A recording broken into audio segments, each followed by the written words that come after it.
অনেক কথাও বলেছেন। সংক্ষিপ্ত সময়ের মধ্যে যদি নির্বাচন সংগঠিত না করেন, তাহলে কিন্তু যদি নির্বাচিত একটি সরকারের দেশের হাল না ধরে, তাহলে প্রকৃত গণতন্ত্র এবং প্রকৃত সংস্কার কিংবা প্রকৃত শান্তি দেশে ফিরে আসবে না। সেই কারণে আপনারা কোন রকম কোন কাজে মতলব আপনারা দয়া করে পোষণ করবেন না। এদেশের মানুষ হাসিনাকে যেভাবে বাংলাদেশের হাসিনার মধ্যে একটি জগদ্দল পাথর অত্যাচারীকে যেভাবে এদেশের রক্তক্ষয়ী বিপ্লবের মধ্যে উৎখাত করেছে, কেউ যদি আবারও নতুন করে কোন ষড়যন্ত্রের কথা বলতে চায়, ষড়যন্ত্র করতে চায়, সেই ষড়যন্ত্রে কিন্তু বাংলাদেশের মানুষ আর বরদাস্ত করবে না। তাই নির্বাচনটা যত দ্রুত সম্ভব একটি নির্বাচন অনুষ্ঠিত করার জন্য এই অন্তর্বর্তীকালীন সরকারকে জনাব তারেক রহমান সুযোগ করে দিয়েছেন। আমরা চাই ডাক্তার ইউনূস সাহেবের কাছে, তার সরকারের কাছে আমাদের অনুরোধ, আপনারা যত দ্রুত সম্ভব এদেশের শান্তি আনয়নের জন্য একটি নিরপেক্ষ নির্বাচনের রোডম্যাপ এবং নির্বাচনের দিনক্ষণ আপনারা ঘোষণা করেন। বন্ধুরা আমার, আপনারা ইতিমধ্যে দেখেছেন সময় কম, 5 মিনিট সময় আছে। আপনারা ইতিমধ্যে দেখেছেন এবং শুনেছেন যে এই যে সামনে যে নির্বাচন, সেই নির্বাচনের একটি আবহাওয়া কিন্তু ইতিমধ্যেই আমাদের মাঝে, আমাদের এই সমাজে, আমাদের এই অঞ্চলে, সারা দেশে যাই বলেন না কেন শুরু হয়েছে। তারই ধারাবাহিকতায় ফরিদপুরেও আগামী দিনে কে জাতীয় সংসদ নির্বাচনে প্রার্থী হবেন তেমন কেউ ইতিমধ্যে ঘর থেকে ইতিমধ্যে বেরও হয়ে এসেছেন। কোন কোন জায়গায় তারা বক্তব্য রাখছেন, কোন জায়গায় সভাও করছেন। আমার কথা হলো, আমরা আমাদের নেতা তারেক রহমানের নেতৃত্বে যে গণতান্ত্রিক পরিবেশ, যে গণতান্ত্রিক অধিকার ফিরিয়ে আনার জন্য যে আন্দোলন সংগ্রাম করেছি, রক্তক্ষয়ী আন্দোলন সংগ্রাম, আমিও চাই সেই গণতান্ত্রিক পরিবেশের মধ্যে দিয়ে একের অধিক মানুষ, কেউ না যে যার পছন্দ, যে চায় সেই এখানে নির্বাচনে প্রতিদ্বন্দ্বিতা করার জন্য তাদের ইচ্ছা পোষণ করতে পারে, কোনো সমস্যা নাই। কিন্তু আমরা ইদানিং খেয়াল করছি যে কোন নেতা নির্বাচনের খায়েশ পোষণ করেছেন, যেটা দেশের মানুষ ইতিমধ্যে বলা শুরু করেছে শীতের পাখিরা বের হয়েছে ঘর থেকে। এটা অত্যন্ত দুঃখজনক। এবং আপনারা যখন বক্তৃতা বিবৃতি দিচ্ছেন, তখন আপনাদের সাথে যারা মেজর বিক্রি করে সেই সমস্ত নেতৃবৃন্দ বক্তব্য রাখেন, যারা বক্তৃতার মধ্যে দিয়ে ময় মুরব্বী জ্ঞান পর্যন্ত করছেন না। আমি সম্প্রতি দেখেছি যে কোনো একটি মিটিং এ আপনাদের মধ্যে থেকে কেউ একজন বক্তব্য রাখছে আমাদের প্রয়াত নেতা চৌধুরী কামাল ইবনে ইউসুফ সাহেব সম্বন্ধে। চৌধুরী কামাল ইবনে ইউসুফ সাহেব ফরিদপুরে এমন একটি নেতা ছিলেন, দীর্ঘ বহু বছর এই ফরিদপুরের মানুষকে ভালোবাসা দিয়ে আগলে রেখেছিলেন। সেই চৌধুরী কামাল ইবনে ইউসুফ সাহেব আজকে আমাদের মধ্যে নাই। উনি আর ফিরে আসবেন না, সে কথা যেমন সঠিক। তাকে সম্মানের জায়গায় রাখার জন্য আমাদের দায়িত্ব আছে। সেই সম্মানের জায়গা থেকে কেউ সরে যাবার মতো চেষ্টা করবেন না। তার সন্তান আজকে বের হয়েছে, নির্বাচন করতে চায়, তার অধিকার আছে, সে নির্বাচন করতে চাইতেই পারে। আমি পিঙ্কু, আমি নির্বাচন করতে চাইতেই পারি। দীর্ঘদিন এই দল করছে, এই দলের মানুষের পাশে থাকার চেষ্টা করছি সামর্থ্যের মধ্যে দিয়ে। তারপরে আজকে এই জায়গায় 40 বছর পরে এসেছি হয়তো আপনাদের কাছে যে আগামী দিন আমি নির্বাচন করতে চাই সেই কথা বলার জন্য। চৌধুরী কামাল ইবনে ইউসুফ সাহেবের সন্তানও সেইভাবে এসেছে, হয়তোবা ওই আপনাকে পরম্পরা যেটাকে বলে। চৌধুরী কামাল ইবনে ইউসুফ সাহেবের সময় ছোটবেলা থেকে আমরা রাজনীতি করেছি, হয়তোবা তার মেয়ে অতদিন রাজনীতি করে অল্প কিছু সময় আগে এসেছে, কিন্তু ঠিক যে পরম্পরা সে এটা চাইতে পারে। কিন্তু তাকে ছোট করার জন্য তার পিতাকে আপনারা অসম্মান করে কথা বললে আপনাদেরই ক্ষতি হবে। সাবধান, এই কাজটা করবেন না।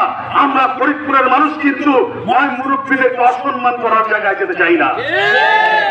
আপনারা নিজেদের দিকে একবার তাকিয়ে দেখবেন। আপনারা এমনও আচার আচরণ করেছেন এই ফরিদপুরের মানুষের সাথে। কেউ আছেন আপনারা দুর্নীতিগ্রস্ত, আপনারা মানুষের কাছ থেকে টাকা হাওলাত দিয়ে তাদের টাকা পর্যন্ত দেন না, তাদের সাথে শত্রুতা করে আপনারা এমন একটি মাঠ তৈরি করেছেন। এই সমস্ত পাওনাদার শুধুমাত্র যদি একটি মিছিল করে ফরিদপুর শহরে বের হয়, তাহলে আপনাদেরকে পদ্মা নদী বলে ফেলে দিয়ে আসতে পারে। আপনারা এই জাতীয় চরিত্র, আপনাদের মুখে কিন্তু এই সমস্ত কথা মানায় না। আপনারা পিতাকে নিয়ে কথা বলেন, কার পিতার পরিচয় কি সেই কথা বলেন। এই দেশে অনেক বড় বড় নেতা ইতিহাসে তার পিতার পরিচয় রাজনীতিতে বড় নেতা হয় নাই। জিয়াউর রহমানের পিতার পরিচয় আমরা কিন্তু অনেকেই জানি না, কিন্তু শহীদ রাষ্ট্রপতি জিয়াউর রহমান ইতিহাসের সেই নেতা, যে নেতার আদর্শ উদ্বুদ্ধ হয়ে আজকে বাংলাদেশের লক্ষ লক্ষ মানুষ তাদের বুকের তাজা রক্ত ঢেলে দিয়েছে। সুতরাং পিতার পরিচয় রাজনীতি হয় না, রাজনীতি হয় নিজের পরিচয়, রাজনীতি হয় নিজের যোগ্যতার বলে। আমাদের এই অঞ্চল থেকে এমনও নেতা আছে যাদের পিতাকে কেউ চিনে না, কিন্তু বাংলাদেশের অনেক বড় রাজনৈতিক নেতা সারা পৃথিবীতে অনেক বড় রাজনৈতিক নেতা হয়ে গিয়েও নেতা হয়ে রয়েছে।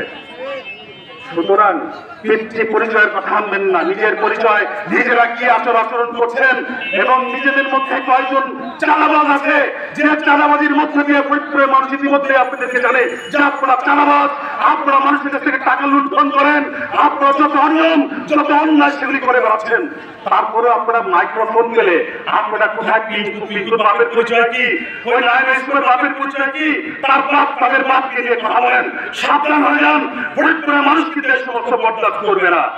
ভোট চাইছেন, ভোট চাইতে নামছেন, যদি আপনাদের অনেকের এমন ফরিদপুরে অনেকের ইতিহাস আছে। এই যে উপজেলা নির্বাচন আমি করেছি, উপজেলা নির্বাচনে যখন আমি মনোনয়ন চেয়েছিলাম দেশের একটি বেগম খালেদা জিয়ার কাছে, তখন অনেকেই 5 মাস 6 মাস আগে থেকে মাঠে নেমেছিল। কোনো কাজ নাই, বাজ নাই, কারোর জন্য কোনো রাস্তা কর্মী নাই, রাস্তায় নেমে পদ অধিকার বলে বিভিন্ন ইউনিয়নে নেমে বলেছিলেন যে খালেদা জিয়া আপনাদেরকে মনোনয়ন দিয়ে দিয়েছে। অথচ দিন শেষে দেখা গিয়েছে দেশনেত্রী বেগম খালেদা জিয়া বলতে বাধ্য হয়েছিল যে এই সমস্ত কুলাঙ্গারদেরকে মানা করো, টিঙ্কুকে মনোনয়ন দিয়েছি, তার দলকে পরিষ্কার করে দাও। সেই কথা কিন্তু ফরিদপুরের মানুষজন ভুলে নাই।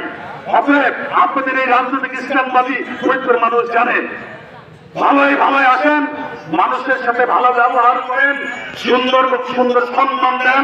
আমরা যেভাবে সম্মান দিতে জানি আপনাদেরকে সেভাবে সম্মান দিন। মানুষের কাছে ভোট প্রার্থনা করেন, দলের কাছে আপনি মনোনয়ন প্রার্থনা করেন। দল যদি মনোনয়ন দেয় তাহলে ভোট পাবেন, আর তা না হলে কোন রকম জবরদস্তিমূলক যদি পদাধিকার বলে এই মনোনয়ন যদি আপনারা কোন রকম দল ভুল করে আপনাদের দেয়, এই ফরিদপুরের মাটিতে অন্য কেউ যদি প্রার্থী হয় আপনাদের বিরুদ্ধে, আপনারা কিন্তু ধারে সৃষ্টিও জিততে পারবেন না। আপনাদের খুব সাবধান। আমরা কষ্ট করে পরিশ্রম করেছি। আমার মনে আছে এই শরীফ আব্দুল মান্নান সরকারি প্রাথমিক বিদ্যালয়ে আমি বহুবার এসেছি, যেখানে আমি আমার সব পথ উপার্জনের টাকা দিয়ে আমি সাধারণ গরিব মানুষ যারা অসহায় মানুষ তাদের জন্য কাপড় চোপড় নিয়ে অনেকবার দিয়েছি। একবারের জন্য তো দেখি নাই কোনোদিন কোনো শীতে আপনারা কারো পাশে গিয়ে দাঁড়িয়েছেন, দেখি নাই কোনো ঘর করা মানুষের পাশে গিয়ে দাঁড়িয়েছেন। আপনারা শুধু ওই বদল আসলে যখন আসে মনোনয়নের ব্যাপার, নির্বাচনের ব্যাপার, তখন আপনারা সামনে চলে আসেন। অতএব মুখ খুলতে বাধ্য করবেন না। আমরা যদি আপনাদের প্রকৃত চরিত্র যদি উন্মোচন করে দেই এই ফরিদপুরের মানুষের কাছে, তাহলে কিন্তু দাঁড়াইতে পারবেন না কোন জায়গায় গিয়া। আজকে কথাটা বলে দিলাম, একবারই বললাম, যদি বারবার এরকম শুনি যে কোন জায়গায় গিয়ে এই সমস্ত কথা বলছেন, তাহলে কিন্তু হাতে হাড়ি ভাঙিয়ে দিতে বাধ্য হব। আজকে কথা বলতে এসেছিলাম একরকম, কথা বলতে বাধ্য হলাম আর এক রকম। নির্বাচনের জন্য একটি ফরিদপুরে এই নির্বাচনের জন্য মাহবুবুল হাসান পিন্টুকে প্রত্যেকটা ইউনিয়নে গিয়ে এইভাবে কমিটি এইভাবে করে ভোট চাওয়ার তেমন একটা দরকার হবে না যেটা আপনাদের দরকার। কারণ আপনারা কখনো নির্বাচন পেশ করেন নাই। আমি মাহবুবুল হাসান পিন্টু এই হাসিনার আমলে দুইবার উপজেলা, এই ফরিদপুর সদর উপজেলা নির্বাচন করেছি।